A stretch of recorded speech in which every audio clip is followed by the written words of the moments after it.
Fit, অর্থাৎ যেখানে তার সম্বর্ধনা দেওয়া সেই 300 ফিটে দেখতে পাচ্ছেন কি ধরনের মানুষের উৎফুল্লতা, অর্থাৎ এটা কিন্তু আসলে অভাবনীয়, অকল্পনীয়। অর্থাৎ ঠিক 17 বছর পর নেতাকর্মীদের যে ধরনের উৎসাহ, সেটা কিন্তু আসলে লক্ষণীয়, এটা কিন্তু আসলে অকল্পনীয় বলা চলে। বাসটি করে সবার আগে বাংলাদেশ, এই বাসটি করে কিন্তু তারেক রহমান যাচ্ছে এবং হাত নাড়াচ্ছে। আপনি দেখতে পাচ্ছেন, ঠিক আমি যদি দেখাই, তারেক রহমান এখানে হাত নাড়াচ্ছেন এবং দেখতে পাচ্ছেন গণমাধ্যম কর্মী এবং তার আশপাশের সারিবদ্ধ যে নেতাকর্মী আছে তাদের দিকে কিন্তু হাত নাড়িয়ে তিনি দেখাচ্ছে, তাদের স্লোগান দিচ্ছে, তারা কিন্তু আসলে বিভিন্ন স্লোগান দিচ্ছে। এবং এখন দেখতে পাচ্ছেন আমার ঠিক সামনেই কিন্তু আসলে তারেক রহমানের যে বিএনপির যে চিহ্ন, ধানের চিহ্ন বহনিত যে বাসটি, সেটা কিন্তু যাচ্ছে এবং নেতাকর্মীরা কিন্তু আসলে রীতিমতো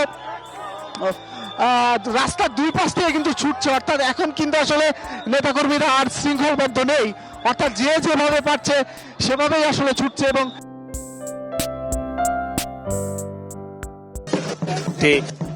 লাল সবুজে বাসে করে তিনি 300 ফিট যাবেন, সেখানে সংক্ষিপ্ত বক্তব্য দিবেন। একমাত্র তারেক রহমানই বক্তব্য দিবেন। সেখানে বক্তব্য দেওয়ার পরে তিনি তার মায়ের সাথে সাক্ষাতে যাবেন এবং সেখানে তার মায়ের সাথে সাক্ষাৎ করে কিছু সময় থেকে তারপরে তিনি তার যে বাসা সে ফিরে যাবেন, বিশ্রাম নেবেন।